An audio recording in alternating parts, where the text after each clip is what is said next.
Courage isn't just the absence of fear, it's the strength to fight through it. In the Absolute Universe, Batman isn't battling villains of the weak, he's fighting a world that's rotting from the inside, a web of crime so vast he can't even see where it ends. Every shadow hides another enemy, and every victory has a cost. But impossible means nothing to Absolute Batman. Hey everyone, it's the Caped Clinician, and this is how Absolute Batman teaches us to be brave. But to understand how Absolute Batman teaches us courage, we first need to understand where he comes from. The Absolute Universe is a world born from a primordial evil, the Omega energy that powers Darkseid, the greatest evil the DC Universe has ever known, spilled out into the cosmos, and what was born was a world without hope, a world designed to be without heroes. Here, the villains of the main DC Universe are the architects of the social order. The Joker is a rich billionaire. Ra's al Ghul no longer hides in the shadows, but instead leads the Lazarus Corporation, using his army of peacemakers to systematically oppress people all over the globe, forcing them to work for his own malevolent goals and dehumanizing entire world populations. But the first step to courage is the refusal to believe that hope is gone, and from the broken glass, the shattered reflection of this dark mirror, Absolute Batman was born. And as with every good piece of fiction, the story is merely a reflection of the reality behind its creation. Absolute Batman is written by Scott Snyder, with principal art done by Nick Dragotta, and the courage begins before the story is even written. Scott Snyder is famous for his run on Batman in the early 2010s, and if you'd like to hear more about that, feel free to go and watch my recent video, Why Now is the Best Time to be a Batman Fan. But in returning to Absolute Batman, Scott Snyder said, "Honestly, the scariest thing for me is to go back to this character, but once in a while you get an idea where it was like, if I could really change the mythology." But Nick Dragotta had an even bigger task at hand, citing inspirations from Frank Miller's The Dark Knight Returns and David Mazzucchelli's Batman Year One. Nick Dragotta had to completely reinvent the visual identity of Batman from the ground up. Not only that, but Dragotta had to ensure that every villain and every new character he introduced after the beginning of the run would fall in line with his initial pencils all the way back in the first issue. Clearly, these two creators were very apprehensive about taking on this new job, how to modernize Batman for an entire new generation of readers. But this is where the courage of Absolute Batman begins. Snyder and Dragotta's creative process teaches us that in order to succeed, we need to rely on each other and not have faith in the success of our vision, but rather have faith in the quality of the visions that we have. Don't believe in success. Success is a byproduct of belief and hard work. Believe in each other, believe in your vision, and make it the best you can possibly make it. Success will only follow. So how does the courage of Scott Snyder and Nick Dragotta translate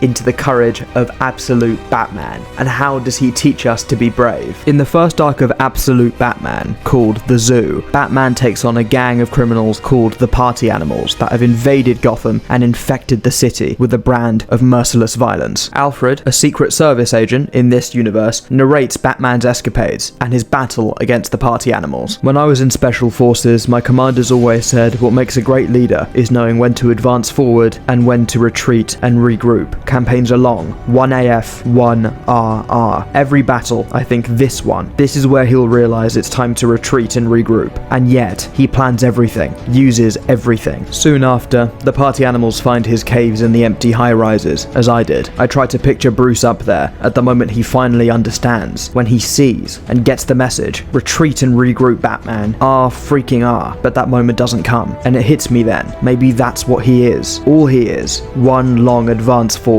Batman AF. This moment is the perfect example of relentless bravery in the face of impossible odds, and we can learn so much from Absolute Batman. There are so many times in our lives where we're faced with odds that we think are impossible, deadlines that we think we can't possibly hit, athletic milestones we think we can never ever break, and yet Absolute Batman teaches us to always advance forward. In our everyday lives, we can be just as brave as Absolute Batman. We can take a stand, be courageous, and defy impossible odds. We don't have to succumb to the pressure to retreat and regroup. If you have a vision, if you have a goal, if you have a mission, advance forward, keep going. One day you'll succeed through belief in yourself, belief in others, and an unrelenting approach to get things done. But not everything in life is so easy. We've all had experiences of wins that come with losses. And how does Absolute Batman deal with those? In the third arc of Absolute Batman, titled Abomination, Batman comes up against Absolute Bane, the most relentless version of the character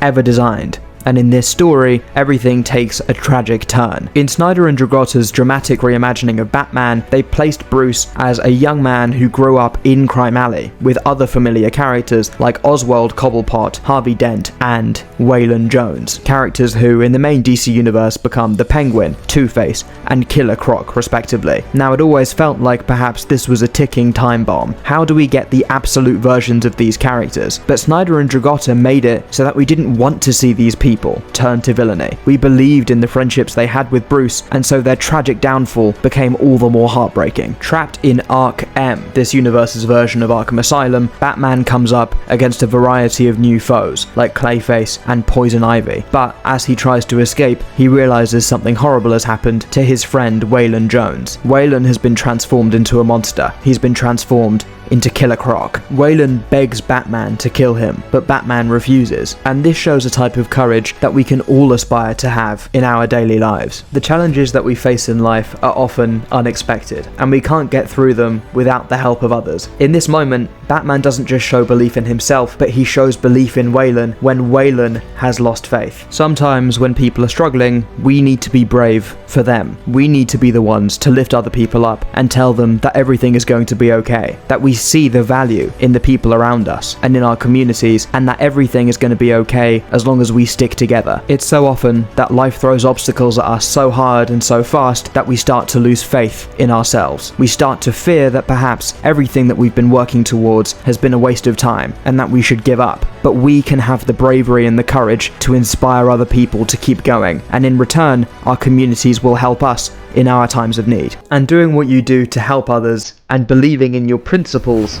above your outcomes is the last lesson that Absolute Batman can teach us. Coming back to that first arc of Absolute Batman, the zoo, Bruce is offered a huge amount of money to just give up, stop protecting Gotham, and instead he could take that money and build Batman into something bigger, get better technology, better equipment. Maybe if he just gave up now and let the party animals have their murderous fun with Gotham, then Batman could be a better protector in the future. Maybe it would all be worth it, but instead Bruce refuses. He does take the money, but he uses the money to make a radical statement about his principles and about the icon that he's becoming for the people of Gotham. Taking the money, he burns it to create the bat signal, shining in the sky for all to see. Batman is a symbol of hope. Batman can teach us how to be brave. By letting good principles guide us, we will shape the world to be better in the days to come. Instead of thinking about the fastest way to succeed, think about the right way to succeed. That will teach future generations how to behave, how we can be kinder to each other, and how we can make the world better for everybody. That's at the core of Absolute Batman.